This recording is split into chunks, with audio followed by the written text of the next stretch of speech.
Okay, Chair. Okay, well, welcome everyone. Oh, one more. We'll call this meeting to order for the Santa Clara Plan Commission on this night at March 28th, 2024. And we'll start with our opening ceremony. Looks like I have the Pledge of Allegiance and the invocation tonight. So please follow me in the Pledge of Allegiance. I pledge allegiance to the flag of the United States of America and to the republic for which it stands, one nation, under God, indivisible, with liberty and justice for all.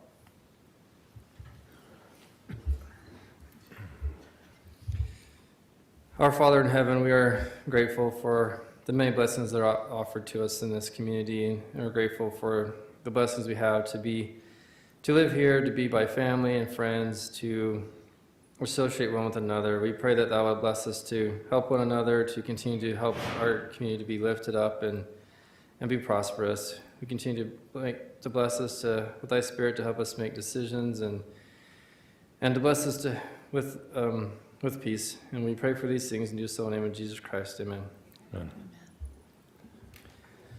Amen. Okay, so moving on.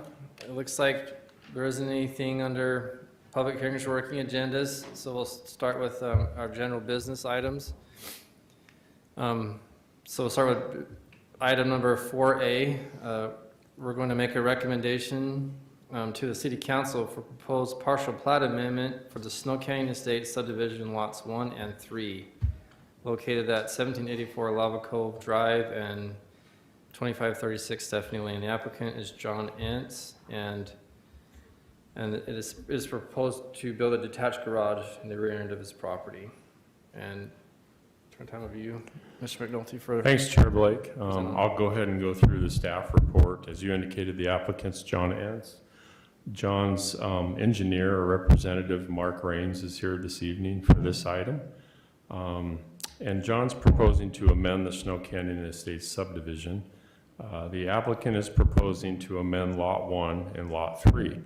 Lot 1 here is adjacent to Lava Cove Drive and is currently 10,191 square feet and will be decreased to 10,000 square feet, so 0.23 acres. Lot 3 is currently 26,161 square feet and will be increased to 26,352, so 0.60 acres, a much larger lot. Both of these lots have existing single-family homes on them.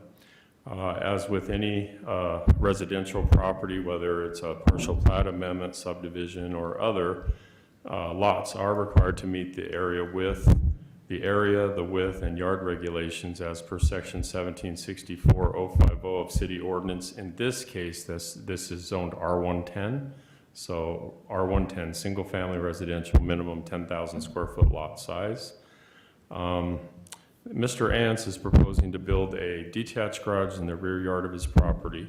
The proposed partial plat amendment will allow for a total of 191 square feet to be included within Lot 3 on a recorded subdivision plat.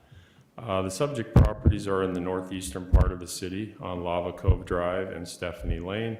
Some major cross streets in the vicinity are Lava Cove Drive and heading north to Pioneer Parkway. Staff did not identify any issues of concern with this application. As far as the neighborhood response, because it is a partial plat amendment, or we're required to send notices to property owners within the Snow Canyon Estates subdivision, we did send those out. We have not received any responses as of the writing of this report or as of today, prior to this meeting. The property was also posted with a sign for a public meeting as per state code. As far as reviewing departments, the building department, and this is common, requires a geotechnical report for Lot 1 and Lot 3 if any additional structures are proposed in the future. So if this goes through and is approved for Lot 3, a report would have to be provided for the detached garage. The power department wants to make sure all PUEs are shown on the plat, and I don't think this, when we did our TRC meeting, we didn't have any issues with the PUEs. Public Works wants to make sure that the PUEs are in the correct place as well for an amendment, and they will have to submit a final Mylar with signature blocks prior to any recordation. Utah Code Section 109A207 includes requirements for subdivision amendments. To amend a subdivision, the city must hold at least one public meeting. That's what we're doing this evening. We also sent notices out and posted the property. We meet all state requirements. Our staff recommendation is as follows. We ask that the Planning Commission consider recommending approval of the partial plat amendment for Lot 1 and Lot 3 of the Snow Canyon Estates subdivision to the City Council, subject to the conditions. We have 4 that are stated in the staff report. I'm not going to read those. That's what I have at this time. Chair Blake, I'll turn it back over to you for any questions by the commission. Also, the applicant's representative, his engineer, Mark Raines, is here if the commission has questions for him. So. Okay, thank you. Does anyone from the commission have any questions for the applicant beyond what Jim's presented? Okay. Oh, sorry. I have one. Okay. So I'm guessing that it doesn't infringe on the setbacks on lot. Right. Let me pull up. He did provide a survey. Go ahead and state your name and address for the record, Mark. Mark Raines, address? Yeah, Sorry. business address. Oh, 1360 West, 2130 South, St. George, Utah. So this is a record of survey plat showing Lot 1, and it's showing that with this purchase of the 2 feet by whatever that depth is, the 191 square feet, that the rear of the home is 12.19 feet from the new property line. And so the zone requires a minimum rear yard setback of 10, so they would still meet that setback. It's 12.19. And so we did ask them to submit that. Thank you for asking that question. I have it in the packet because I meant to show it to you, so. And the 2 property owners are in agreement with the change in the lot line? That's my understanding, that the Ences have worked with the Jenners. The Ences own Lot 3, and the Jenners own Lot 1. And we could let the applicant's representative speak to that. Additionally, with a partial plat amendment or a subdivision document that has to be recorded, the owner's acknowledgement and dedication will have to be signed by both before they can record the plat, so. Yeah, they're friendly neighbors. They're Right. working together. Okay. I have a couple questions. Is the wall going to be torn down, or is the wall going to stay in place and the property line just adjusted? I'm not sure about that. I know the property line's gonna be adjusted. I don't know what John's plan is for the wall. So. Because I guess if that was the case, he would be building his structure a foot off of, well, 1.5 feet off of the fence if he didn't knock the wall down or redo the wall. Yeah, I understand that his intent is to meet the setbacks. I don't know what his intent is with the wall. And then do you know if there's any agreement on future notes on the deed of those lots on, say that John sells his lot or Mr. Entz sells his lot in the future, what would happen? Could the new owner of the Entz, is there any agreement between the property owners on what would happen to that in the future? I know they've talked about it, but I don't know if they came up with a resolution or not. I think it's just something that they're gonna handle in the future. I think all of those are questions that I would like to have answers on, because it's just to make sure that both parties know exactly what it is and it's documented. Well, as the plat is submitted, we'd be changing the ownership of that area. So It'd be permanent. it would be permanent unless something's done legally in the future. This is what's being proposed, so.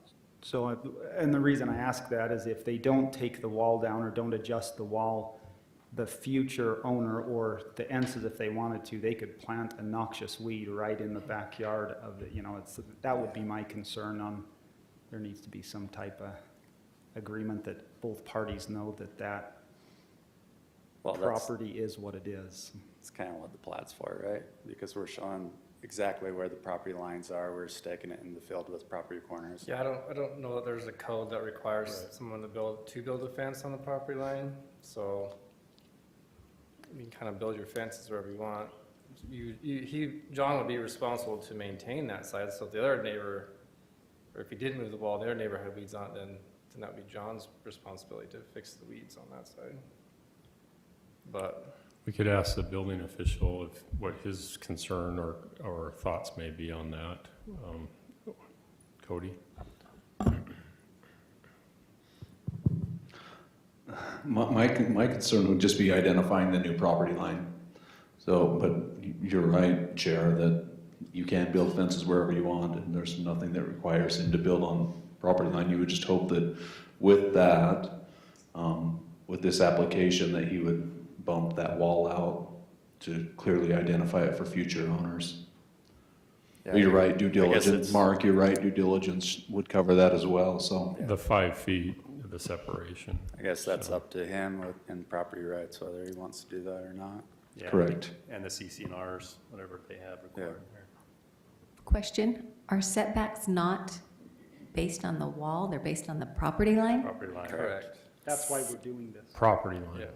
But isn't there a safety issue, like if he's building a structure on having space around it? I would think the wall would need to come down if there's going to be a garage built there. It would not be required, no.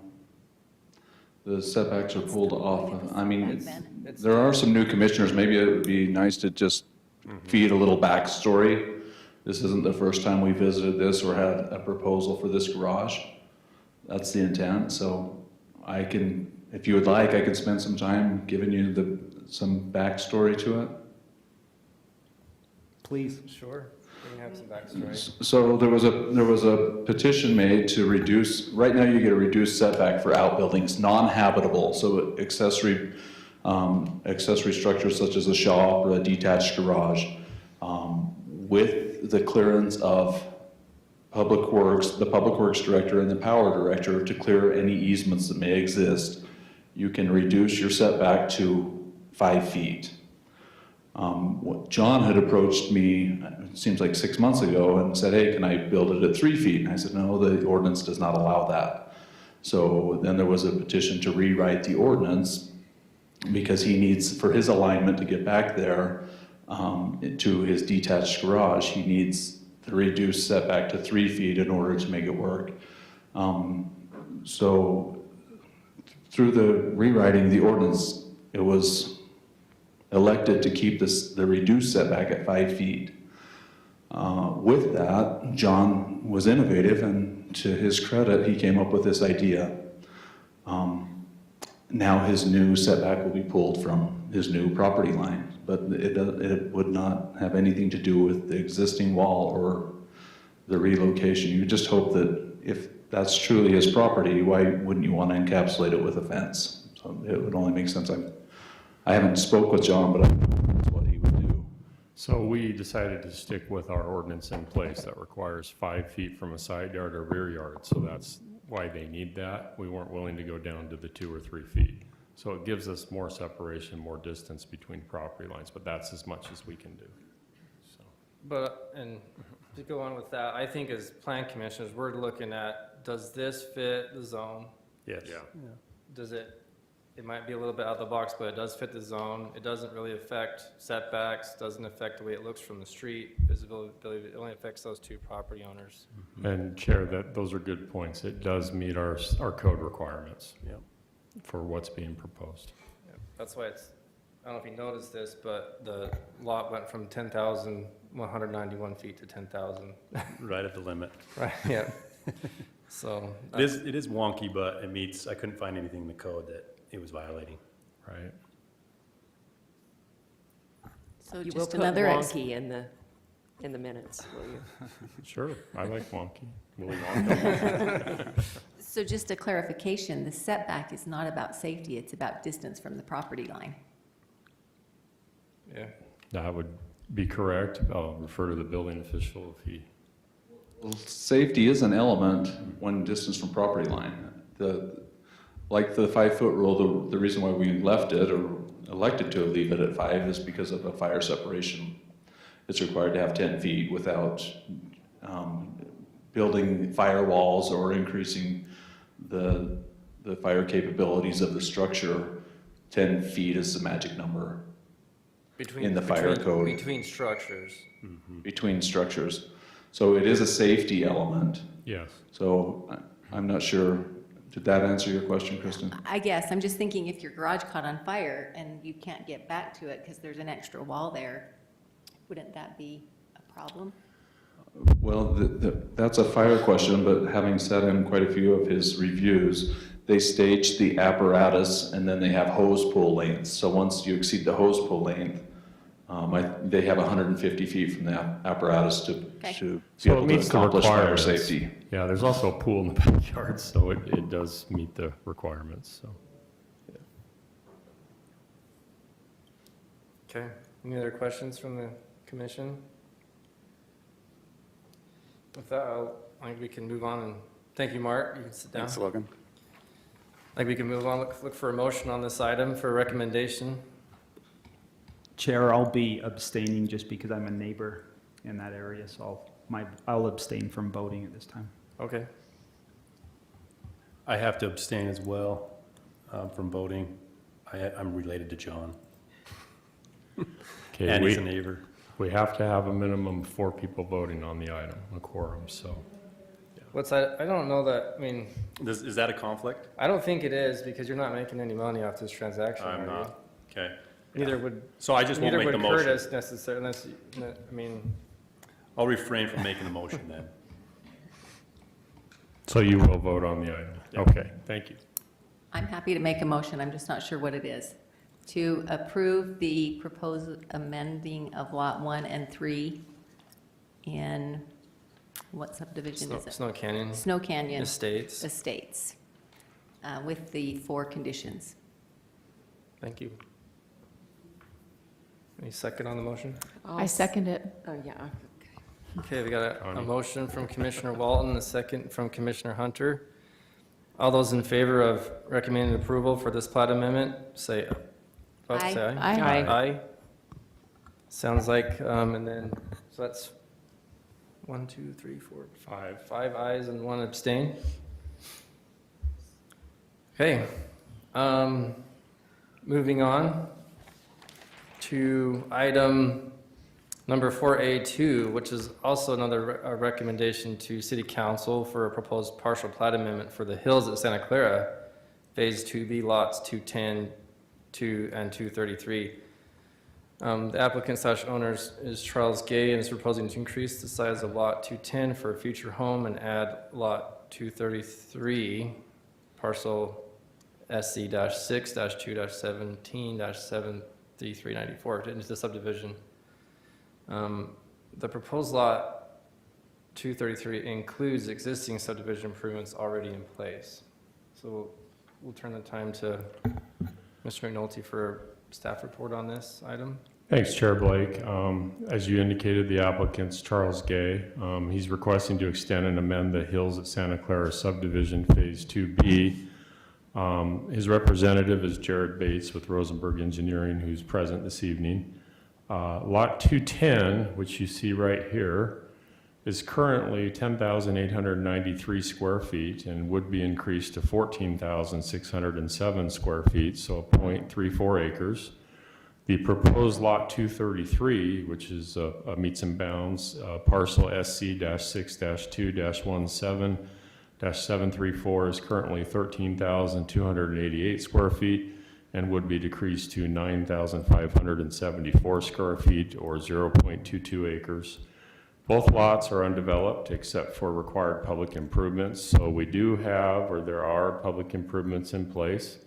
I'm going to open up this aerial a little bit, just this area map image. You can see the lots in question. This is lot 210. This is proposed lot 233, and you can see the curb gutter, sidewalk, park strip, the improvements along the frontage of the lots that's already in place.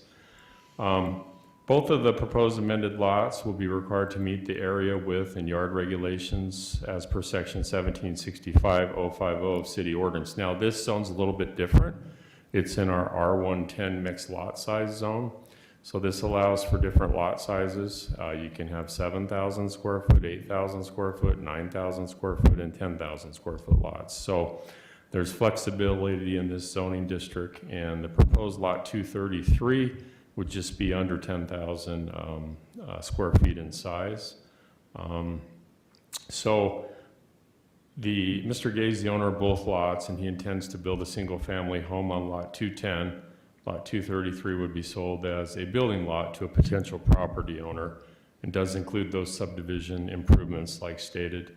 The proposed extension and partial plat amendment will allow for the proposed changes to be shown on a recorded subdivision plat. This one's a little bit unique. We did take a look at it at a city staff level with legal counsel and the mayor and city manager and our group, our TRC group that reviews all projects. We felt the best way to proceed on this would be an extension and amendment, partial plat amendment to the plat, allowing for the change to the lot configuration and size for 210 and allowing for 233 to become part of the subdivision plat. We don't have any issues of concern for this proposed application. We did send notices to all property owners within the Hills at Santa Clara subdivision phase 2. We did not receive any responses as of the writing of the report or as of today prior to this meeting. The property was also posted for a public meeting as per state code requirements. As far as reviewing departments, the building department will require a geotechnical report for both lot 210 and lot 233 prior to residential structures being built on the properties. The power department will require that the PUEs are shown on the plat, and they have shown those. It's a 10-foot PUE that runs across the front property line. And so they're showing that there.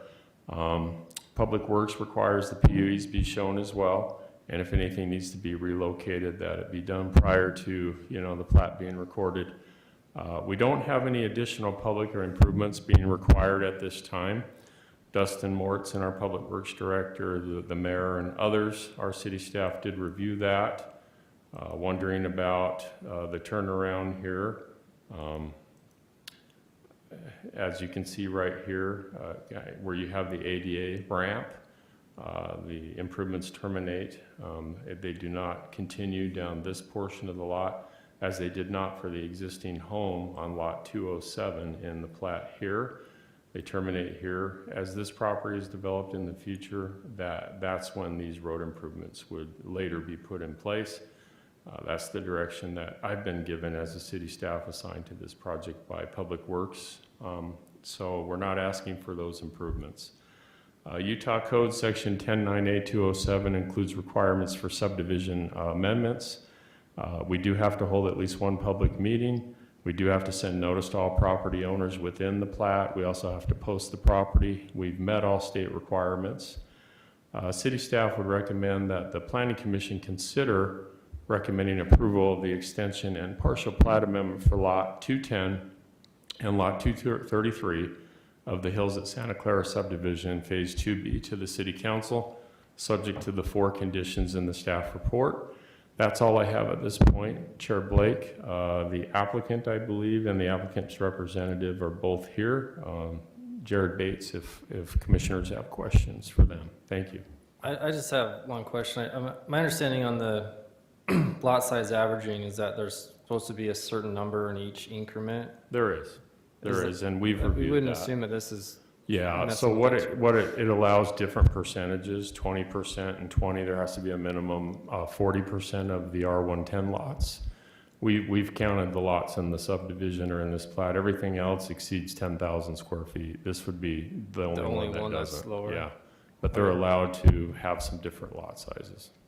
So, and then the lot next to this, I believe, which is 211, that was a partial plat amendment done a couple of years ago or in late 2021. So they bought lot 210 and the lot next to it, reconfigured, made their lot a little bit bigger so they could build the home of their dreams. And so I believe the applicant's looking to make this lot a little bit bigger to be able to place his home on the property, so. Okay. Chair? Yeah, Yes. I have a question. Do we know specifically what lateral utilities may be affected by the lot line adjustment? That came up briefly. We'll let Jared Bates speak to that.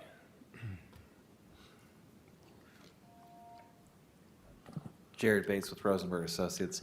From what I recall, we discussed is the water service will need to be moved for lot 233. Right now, there are 2 services there, but the service for 233 would be located on 210 because that lot line moved south. Because generally we put them on the lot line, so. And so and I think you was stated that prior to recording, those all have to be in place, those improvements, right? Was that the case with the, Well, you have to show it correctly if there needs to be a adjustment or movement to it.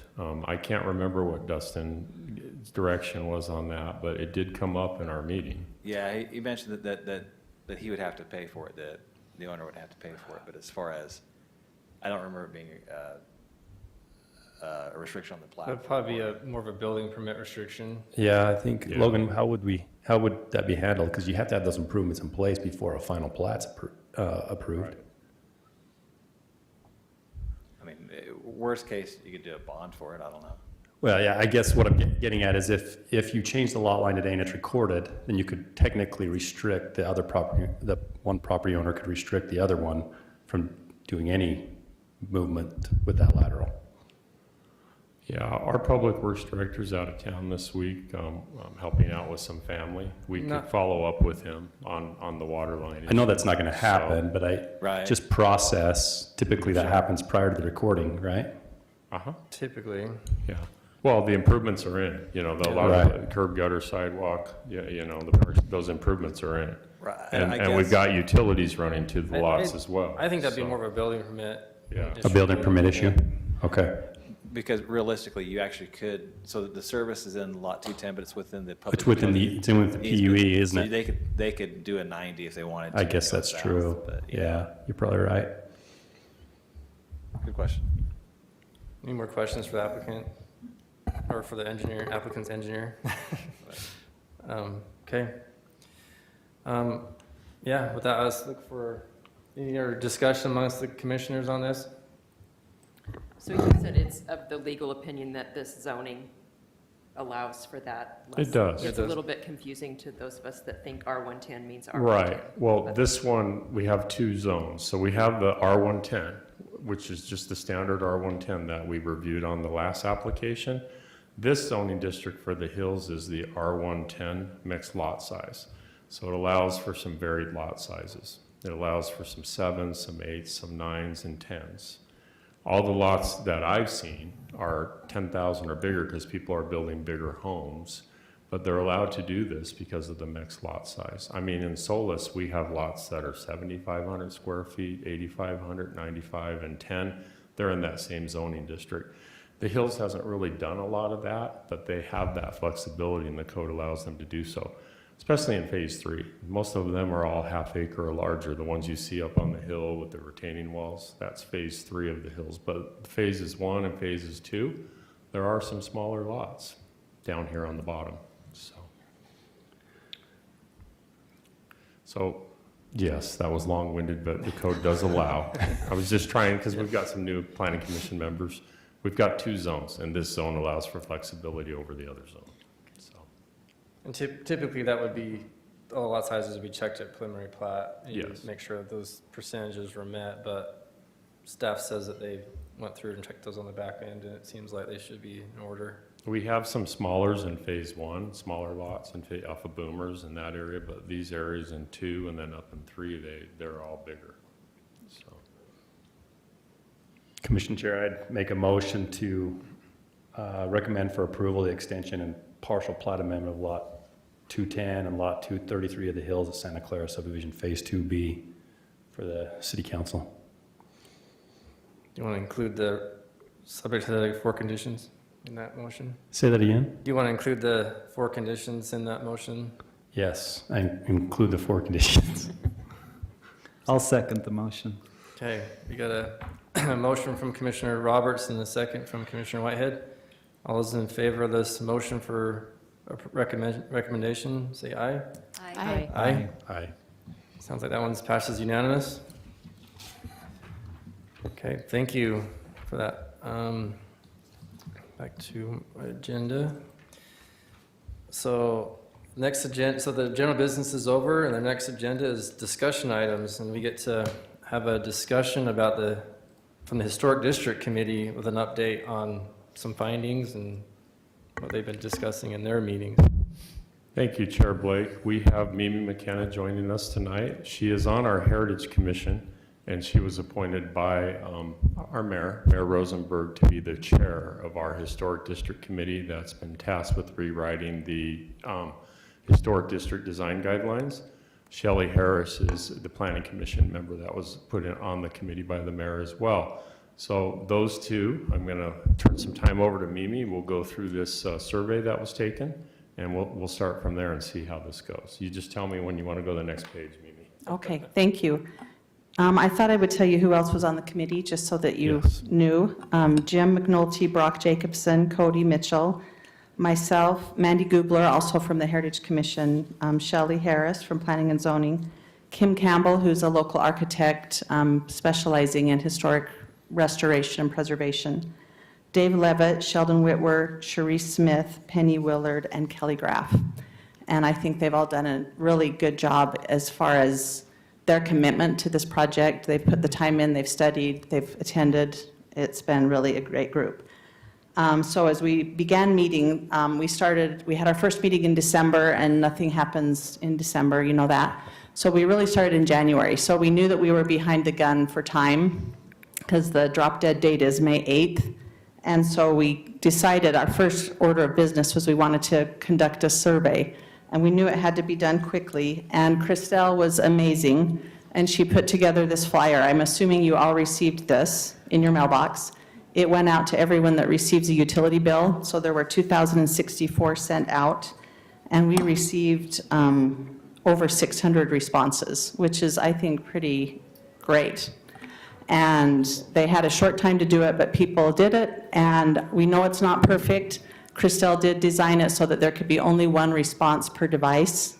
So in theory, a home, could respond more than once, but only once on each device. So it wasn't a perfect survey, but I think that it kind of did the job. We just wanted a general idea of what the citizens, the community felt, how they felt about our historic district, and what they wanted to see happen in that historic district. So that being said, let's move on to the results. It was 10 questions. We wanted it to be short and sweet so that we could have people reply. First question, how important is it to you that the Santa Clara Historic District be preserved? And over 85% felt it was very important or extremely important. So that was good to know that we were on the right track. And next question. Should Santa Clara require that new residential and remodel residential buildings in the historic district, I'll just talk loud, follow a code regarding architectural design, size, and scale? And again, we had 83% that strongly agreed or agreed. So people, Mimi, did Yeah. your mic go out? is it or working? Maybe Okay, get a little working. closer. It's working again. Yeah, okay. So again, over 83% agreed or strongly agreed that something should be in place to preserve the look of the residential. Okay, so now question number 3. Should Santa Clara require that new commercial buildings in the historic district follow a code regarding architectural design, size, and scale? And this one, 88% agreed or strongly agreed that new commercial construction should follow some type of architectural design and regulations. So on to question number 4. How important is it to you to maintain the continuity of buildings and landscaping in the Santa Clara Historic District? And again, 80% felt it was very important or extremely important that the buildings and landscaping in the historic district have continuity, so that there's some type of design guidelines, landscaping guidelines that maintain that look. All right, question number 5. Oh no, yeah, 5. Would you support new businesses in the Santa Clara Historic District? And 70% said that they would support or strongly support new businesses. So good information. So people do want to see things coming. Okay, question number 6. what types of new businesses would you support in the Santa Clara Historic District?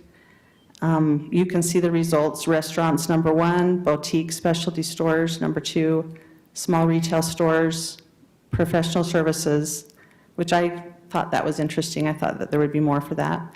And then other, and it has, please specify. We can read through these open answers if you would like. You can look at them yourself. You might have already looked at them. But mainly it's people want to see restaurants, small boutiques, mom and pop shops, basically, is what the majority of respondents were interested in. Do you want to stay on this? Do you want? I mean, I read them. I know what's there, but if you want to, I've read through this is your them. meeting, so. Seemed to be also a place for people to say no, but. So I got some fun And it is, comments. and it is, yeah, and you're always, we're not going to please everybody, never. Well, I just mean, think you that, know it's funny because that wasn't an option, I guess, but that's why they probably used the other, to answer the none sort of thing, but. Some of them were helpful, like one of them talked about parking for businesses. I thought that's something that needs to be considered. It's really interesting. Yeah. But yeah, I think, did everybody get a chance to look through those and kind of know what? So yeah, I think we can move on from that. Okay. All right, move on to number 7. If businesses in the Santa Clara Historic District were encouraged to extend their business hours into the evening, for example, from 5 to 10 p.m., would you support these businesses? And this was a little less supportive. Most would still support, not as many strongly support. That's just interesting to know. I don't think that affects the design necessarily, but good information. It's good information. I'd be curious if we would have said 5 to 9, it could have gone up 10 or 15%. Mm-hmm. Maybe people think 10 is late. Not really, especially in the summertime when it's not dark till 9 or 9:30, but maybe in the winter, but it's just one little thing like that could have changed it a little bit. But And it's Yeah. also not like Yeah. they're opposing it, they're neutral, Yeah. they just could Yeah. care less on the hours, but it's. they may not go out after 9. It's That's not a their negative choice. thing. Yeah. I personally found, I took the survey, I personally, not bashing the survey, but at first, I like, all surveys to me kind of feel like you're not leading, but kind of leading. And so when you say like encouraged to extend, people might question like, what does that even mean? Who encourages them? And they would probably just put neutral because they don't necessarily understand or like agree with the whole premise, I guess. And so that's kind of Well, my thoughts on it. And again, this is not a perfect No, I survey. This is understand just that. general So I thoughts of just the think when I look community. at that, I'm like, well, maybe that question's a little bit ambiguous as to what that means, who encourages them, or what that even means for some of the business to be encouraged. I thought it was interesting too, and I think the question's appropriate, but what really got me to scratch my head was most people wanted more restaurants, yet they didn't want it to stay open till 10. Yeah. Right. So I think the question, like you're saying, was probably didn't get their brain going that way, the type of businesses and things that would actually be open till 10. I mean, if let's say a fine dining establishment came in and you had an 8:30 reservation, you might be there till 10 Yeah, until you leave, yeah. right? I mean, Right, that's I think just they're how it thinking is, of like so. maybe a big business, like Yeah. something that, I don't know, an Ace Hardware down here open till 10. They don't want It's people gonna be coming and going. smaller. Yeah. business, so, yeah. Okay, well then, if you want ambiguous questions, this next one is, this one, in hindsight, we could have worded this better, but again, I think that it's, We tried. we tried. This is a really good question, especially when you think of the home now that's for sale next to the Hug Gubler home on Santa Clara Drive. As I've been told, it's in quite bad disrepair. So think about how cute that looks on the outside, how good it looks, but are we going to be able to maintain it? So that being said, here's question number 8. If a historical home in the Santa Clara Historic District is in disrepair, what should be the course of action by city officials to preserve the home? And when we wrote this, we don't necessarily know what the right course would be. It was just a way to find out, what do people want? What are they thinking? So allow the homeowner flexibility to decide the next steps with home renovations. That was the most people. Explore options with the homeowner, including potential rebuild. Encourage the homeowner to renovate the home or consider selling it, and then other. And then we have some really interesting responses. some These ones good. are fun. We should look at a few of Yeah, these. some are, I think, helpful, others are not. And before I read these, I just want to read a quote from the Santa Clara General Plan that I think is applicable here. Because whenever you're in a historic district, or anything that has zoning, that has ordinances, you walk the line between personal property rights and what's best for the city. So here's a quote from the Santa Clara General Plan. The goal of historic preservation in Santa Clara is a holistic approach that balances the needs of property owners with the benefits to the entire community. So that's what, I keep thinking of that as we're trying to go through this process with this committee. We're trying to balance. We're not going to please everybody. We're not going to tell someone what color they can paint their front door, but we're not going to just say, yeah, build whatever you want. You know, there has to be a balance. So that being said, some of these responses were interesting. And again, we don't know what the right answer is, so that's something that the city's going to have to decide as we go forward. Do you want me to go through and read these, or what? Did you have a chance to look? I don't know.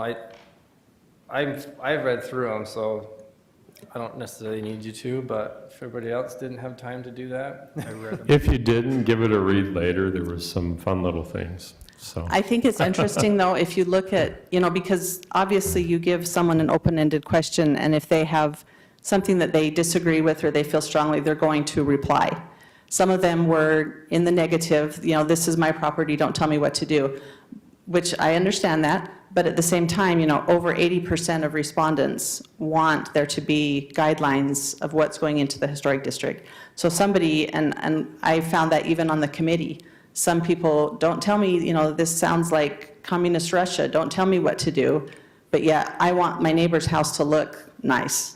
Yeah. Do you know what I mean? So it's a fine line, and I don't quite know the perfect way to walk it, but we're trying. Can I So- ask a quick question? Yes, With go ahead. regard to this question, how is this affecting the plan? What does this have to do with the plan? What this has to do is that we have said, because we have a very limited amount of time, the mayor keeps reminding us what we were charged with. Our charge was to rewrite the Santa Clara Historic District guidelines, including new construction. Because as they're currently written, it's mostly for current residential properties, or those residential properties that then become commercial buildings, like the Garden Sprout, the Swoon, home design that used to be there, the Merck.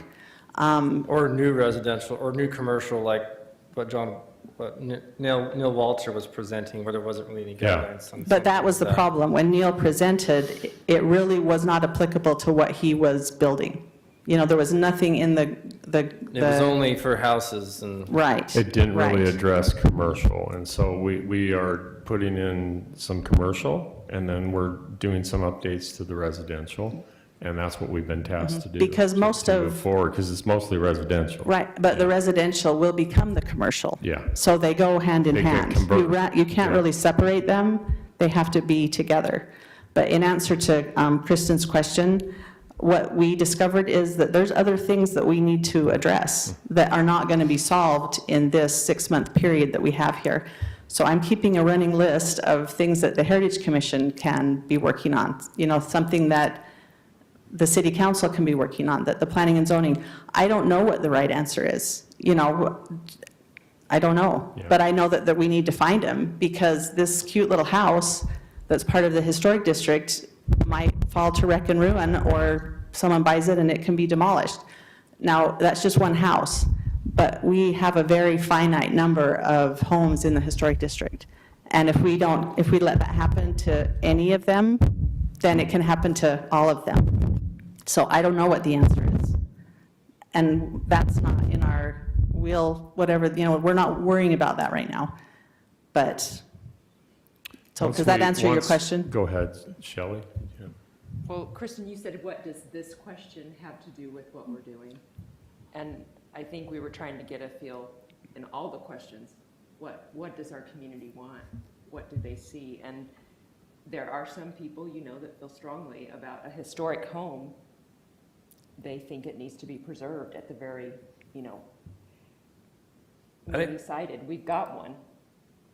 and it looks nice on the outside, and we think we can go in and preserve it, and then we've had people that know what they're doing go in and say, we're not sure you can do what you can do with this. I guess my question has to do with who pays for that. And I don't think you're tackling that in what Right. you're doing. Well, we can't. No. We can't, because you look at other cities that have a very vibrant, Park City, for example, a very vibrant historic district that is super, super valuable to that community. I'm guessing that Park City has a fund an economic redevelopment fund maybe, that could help homeowners that want to restore something. We don't have that, but maybe that's something that we should look into. I feel like when the historic district guidelines were written, 20 years ago, they were what was needed at that time. They aren't applicable now. So we need to write something now that will get us through the next 20 years. Because if we don't, I But- fear Right. what it will I got look a like. question about that fund thing. But things like that are policy decisions, and elected officials have to agree to put funds in place for things like that, and that's a heavy task. A lot of cities have a housing authority, or they have a historic district where they have a staff or a department that's been organized and put in place for those type of things. We're not there. We've got to take this step first and then see what the next steps will be. I was just curious about, I'm sure there's a lot of red tape or whatever for it, but does anybody notice how much money they've made off of those black license plates for historic? And I was just wondering what they're, I don't know. Is it anybody knows what $50 a year to have those plates? I know, but it's Yeah. it's significant. Curtis would know. Significant. It's like $25 a year, but so many people have switched over 50, I think, yeah. to those historic plates. Yeah. That's a really interesting point, because in Alabama, there is a place called the Liberty Village, and it was organized as a way to teach kids in Alabama American history. And it's rebuilt all of these historical buildings, like Monticello, whatever. Okay, but one of the ways it was funded is through the license plates in Alabama. You wanted a certain symbol on it, you paid a certain amount, and that money was designated, to go to that. That maybe that's something that Santa Clara City, I don't know. I mean, that's just one I option. don't know how you reach out to the historic society that gets that money to use it or whatever, but. Well, I think that the Heritage Commission, we have a Heritage Commission already. We're already that step ahead. That's something that they could look into. There's a lot of different things that can be done to preserve our historic district that haven't been, just because it hasn't been needed, but it's needed now. We So- did because we're a member of the CLG through the State Historic Preservation, and they offer grants. And in the case of a rewrite, it's a matching grant at 50%. You can spend up to 10 grand, which we're not going to do, and they'll match at 50%. So we were awarded a grant of 5,000 to help pay for the cost to do this rewrite, so it's something, it's a start. So that's 5,000 we're not having to pay out of the city budget to help us with redoing these guidelines. So it's something, we'll see what else is out there. I just don't know at this point. But Kim those are, Campbell's been a great, He's been a great resource. knowledge and resource about some of the battles and the good, the bad, and the ugly of St. George, some of the things that have worked there and other things that haven't. And the fact of the matter, there just hasn't been a lot of money for people that even, the people that even qualify, to get resources or money to help, pay them back for some of the homes they've preserved. It kind of goes on them. They're not getting, those monies aren't available. yeah. And the whole idea of this survey in its imperfectness was just to get a general understanding of what the community, how they feel about our historic district. Did they care? Do they even care? Do they want it to be preserved? And overwhelmingly, yes, they do. Now, the actual, the steps that's going to take, it's a process. I think this is one step in that process. Do we want anything else about this question, or should we go to our last two? Let's go to 9. I think we can move on. Okay. Question number 9, how important is it to you that open space is maintained in the Santa Clara Historic District? 67%, extremely important or very important. What was your guys' intent when you meant open space? in the historic district? In mine, it is Like the orchard or like the? the orchard, orchards, the gardens, even the the lots on either side, what they call the infill, between the houses. It's important that there is that space. I mean, people feel it's important. You don't want to put a lot or have a giant building built, 20 feet from the next building. Part of what makes Santa Clara so inviting is the feel of, that you just feel rested. You feel that there's space, you can breathe, is how I describe it. But yeah, so that was just our idea, again, a question. And how that helps is I think that it shows what size of buildings. We talked a lot about human scale. If you came in and you built a big 3-story building next to these little 1-story, 2,000 or 1,200 square foot homes, that would look wrong. That would not fit in the historic district. I disagree with that, but. Well, We're in this building, and it's, if it's done well. That was the initial question with the scale. I probably should have brought this up sooner. So I disagree with this scale because my feeling is the reason that the historic buildings in this town are small is because our ancestors were poor. Well, for sure. And we're going to hold ourselves to that standard now, still. Because if you go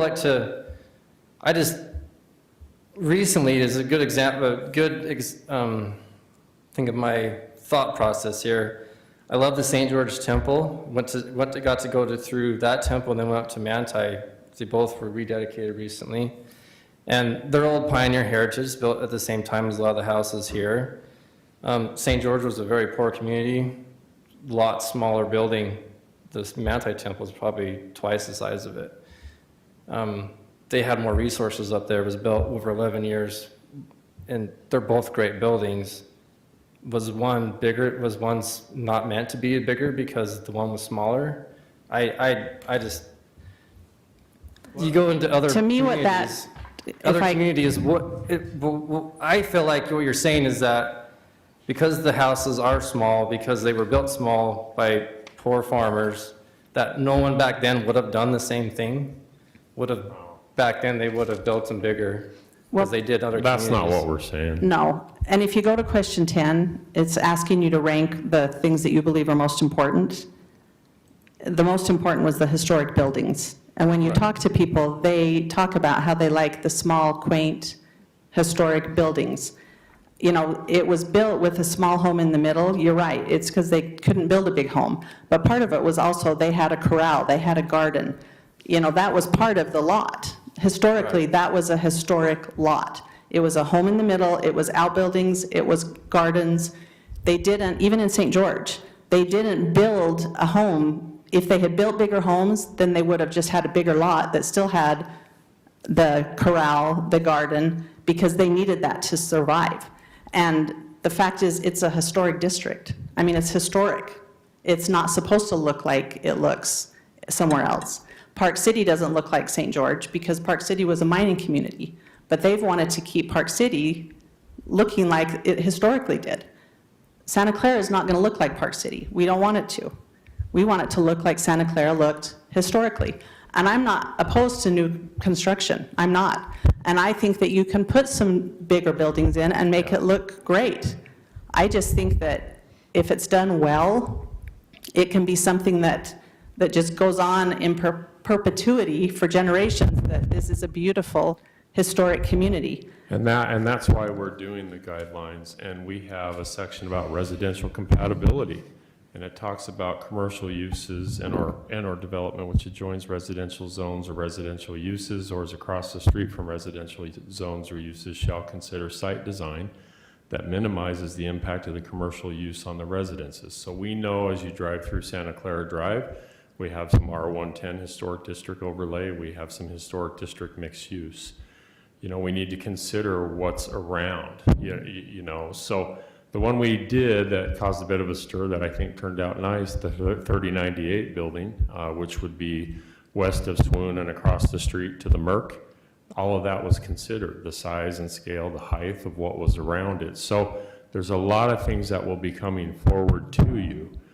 Tonight's the update, but we need to bring this back to you in our next two meetings on April 11th and the 25th to allow it to go forward to council in May for their consideration. But our draft is going to be shared with the whole committee. It's going out tonight, next Tuesday, and then after the whole committee reviews it and gets their eyes on it and says it's okay, it will then be sent to the City Council and Planning Commission members as well. So you're going to be in the loop really soon. And we are trying to allow provisions that would allow for commercial development that is done well and takes into account what's around it, what's in place already. That would be a fit in the size and scale. But sure, if they want to do something a little bit bigger, a little bit higher, case by case, they may have to do the step back type of architecture to push the height and square footage away from the road. There's all different types of scenarios that could be allowed, but the big picture is we're just trying to really focus on the size and scale of our historic district because it is small. It's just a small area in the community. Well, and something that we've done also at the beginning, we put together a book that has Salt Lake City, it has Midway, it has Heber, it has Santa Clara's Historic District Guidelines to just study what have these other cities done. What's a city like Salt Lake done? What's a smaller community like Midway done? We don't necessarily want to copy anyone, but we can take some things that have been successful there and incorporate them into what we want to do here. And Mimi was great helping us put all this together. We had to make copies for everybody on the committee. It's 300 plus It really pages. scared them at first, but after all of the times that we've used it, they plowed through it, and it's been a great resource. But I just want to read, if I can, one more quote from the Santa Clara General Plan. Without exception, economic development studies confirm that the preservation and enhancement of historic resources yields significant economic benefits. The more thorough the preservation and enhancement, the more successful the outcome. I mean, we've all been to, when you go on vacation, and you go to some city, you want to go to the historic district. I mean, you just do. And I think that we have this amazing opportunity to help keep Santa Clara's historic district unique and special. That is unique to Santa Clara. It's not going to be like anywhere else.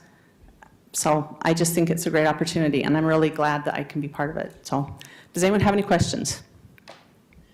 Did I don't. I we like the- discuss, we didn't really did we touch all the things in chapter, or in question 10? We did not, so we can certainly do that. So, all right, please rank the following items listed below that you believe are most important to preserve in the Santa Clara Historic District.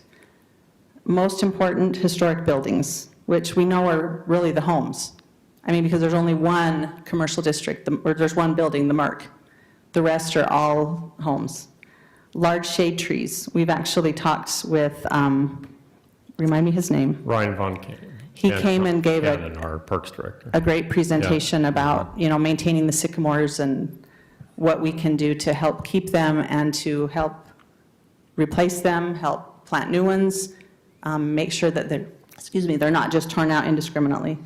Sidewalks, we've talked a lot about making it a walkable historic district.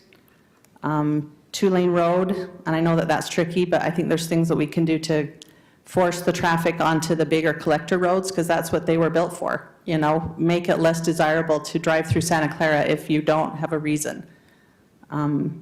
Small businesses, parking availability, we've talked a lot about that.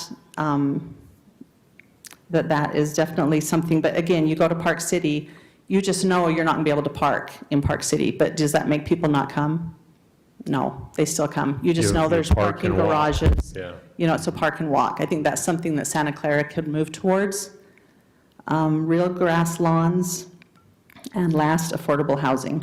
And I think that goes back to, there's just a lot of duplexes already, fourplexes. There's a lot of, we're seeing people coming with, they want to build apartments. So, just something to think of. Any other questions, Connie? Mimi, I would like to know, what is the rule right now on turning these historical buildings into rentals? Because I know some are being rented. Well, if it's a single-family home, you can do that. It's a long-term rental. We can't say no to that. If it's a short-term rental, the weekend or the nightly, the historic district mixed use allows it as a conditional use, but they have to go through a site plan review, has to be discuss with the historic district, the planning commission, and the council to allow for it. So we don't have a lot. We do have some short-term rentals. The Inn Santa Clara is short-term or nightly rental right next door to City Hall here. There are a few others, but it's like anywhere else in the city. If you buy a home and it's investment property and you choose to rent it long-term, you can do that. You can do that, but the nightly rental is a whole nother thing. So, and that's a concern too. There's a big push for nightly rentals, and we're we feel like we have our fair share in Santa Clara right now. We do have a lot of short-term rentals in the resort communities north of Harmon's on Rachel. We have quite a few, so. Any other questions? I like the survey. I think it shows what people are interested, you take away, it's like when I buy something, I look at the Google reviews, the 1 star, just to see what people are, they're never pertinent to the actual product.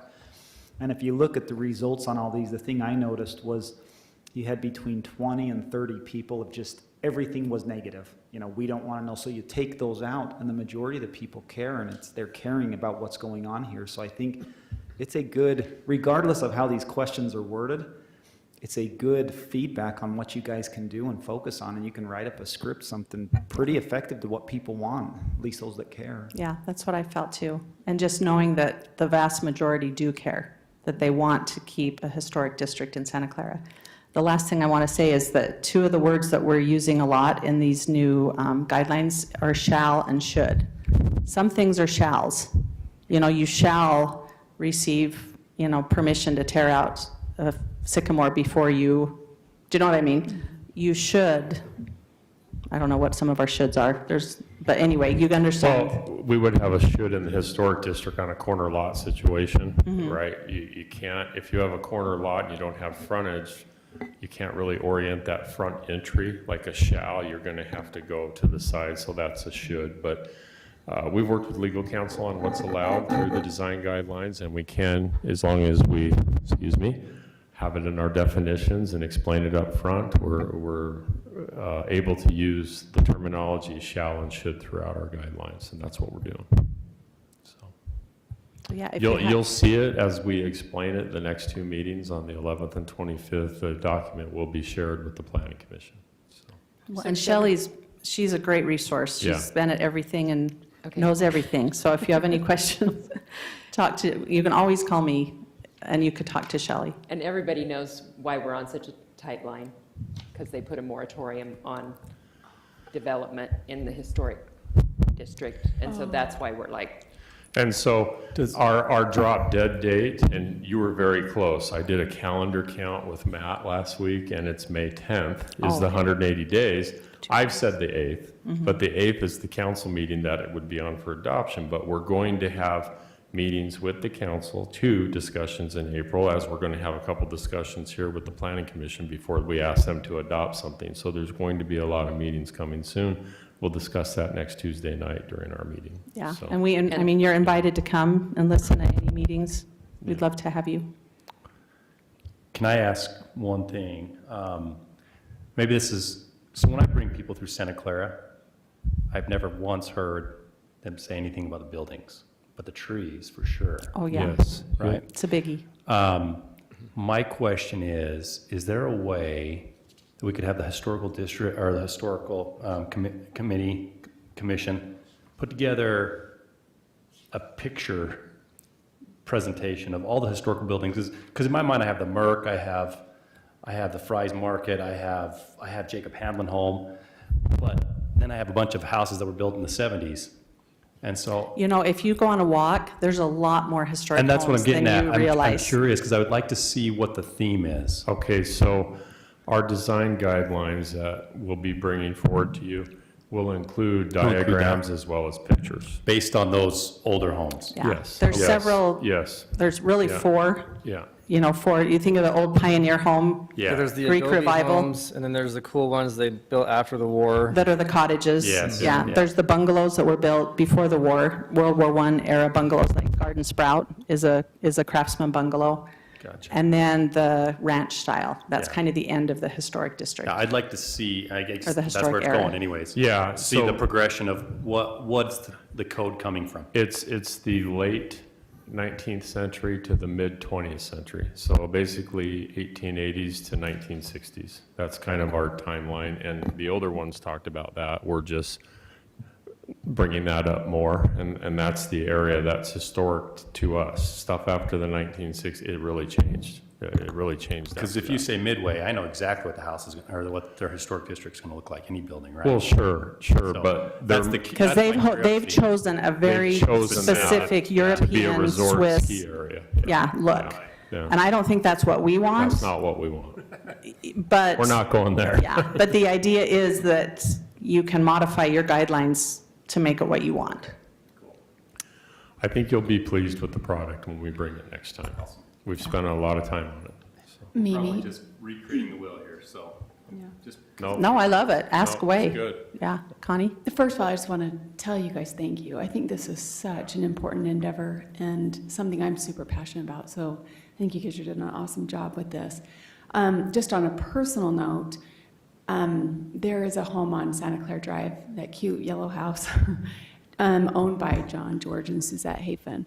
And Is they that were- Stephen Hafen? Yeah, Oh, Stephen yeah. Hafen. Mhm. Anyway, they were my fourth great grandparents. I care deeply about this house. I love it. And when I see it falling apart, it just makes me so sad, as well as my entire family. And we all just want to rally around and restore this home.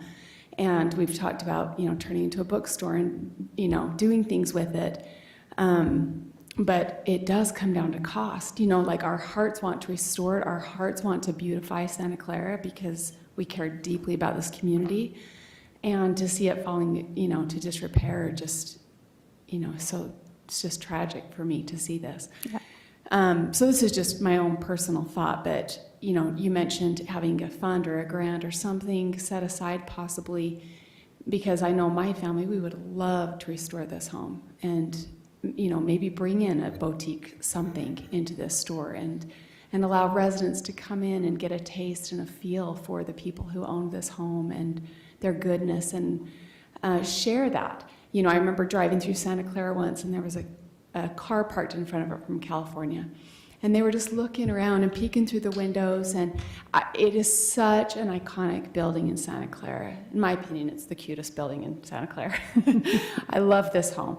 And I just think, we need to get people into this home. We need to help share this wonderful feeling of Santa Clara with people. So I love the idea of the boutiques and small businesses.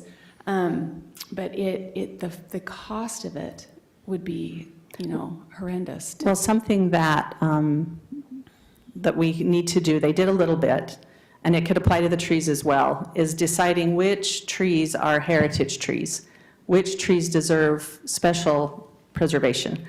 Do the same thing, which homes are heritage homes, which homes should, you know what I mean, prioritize. And that's something, again, that can be discussed at a later date, because there's just not time here on this, for this committee.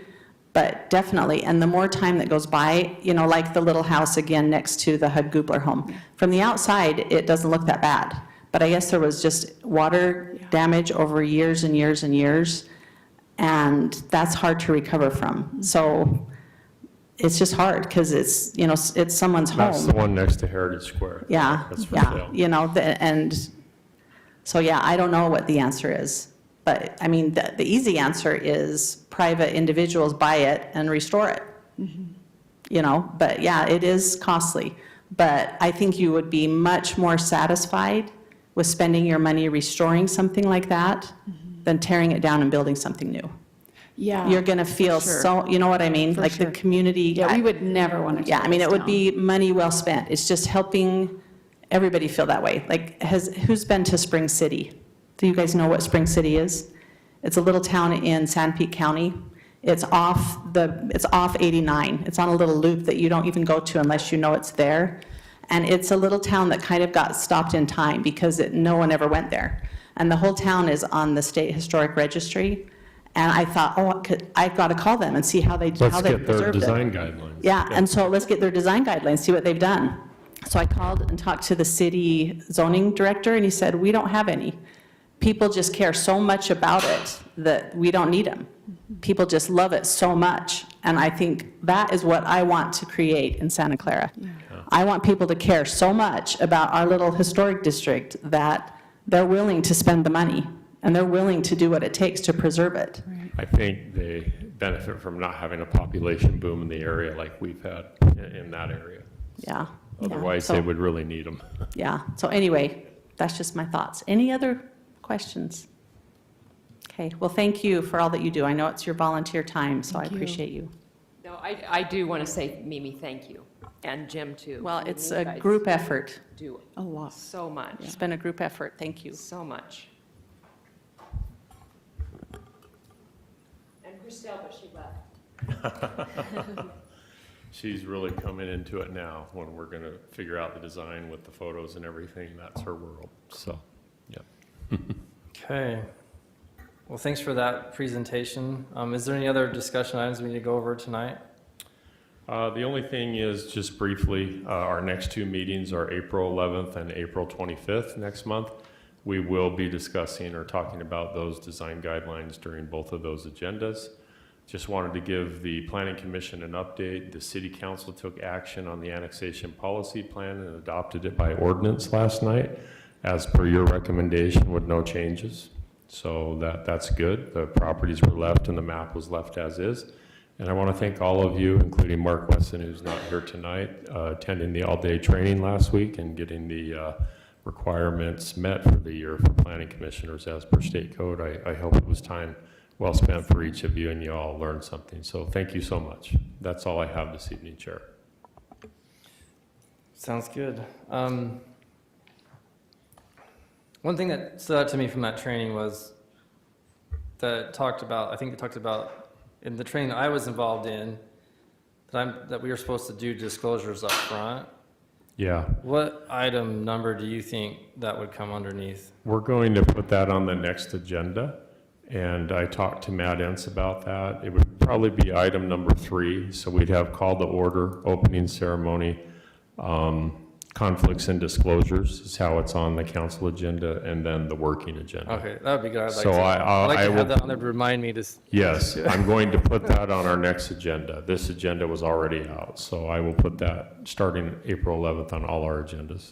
Okay. So You said under item 3? it would be item 3. Yeah, they said to do it up in the beginning before anything was presented. So So- like Curtis, we should have had Curtis disclose Yeah. that he wanted to abstain. So we have call to order, opening ceremony, prayer and pledge, and then it would be right after that, conflicts and disclosures before we get to I the see. working agenda. I So, see. Yeah, it Okay. would be.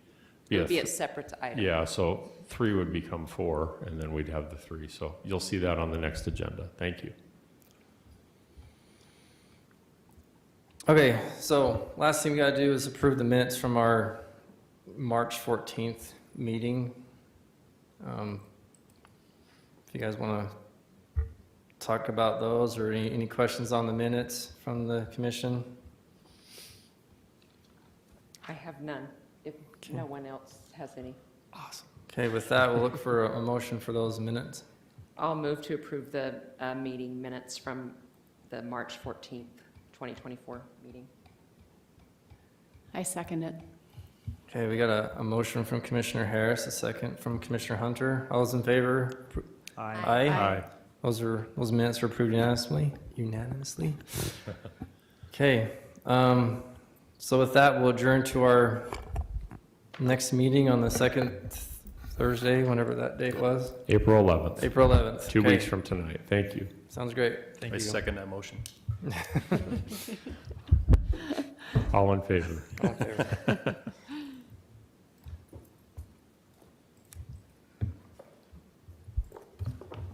Well, thanks, everyone. Thank you. Have a good evening. Thanks for being here.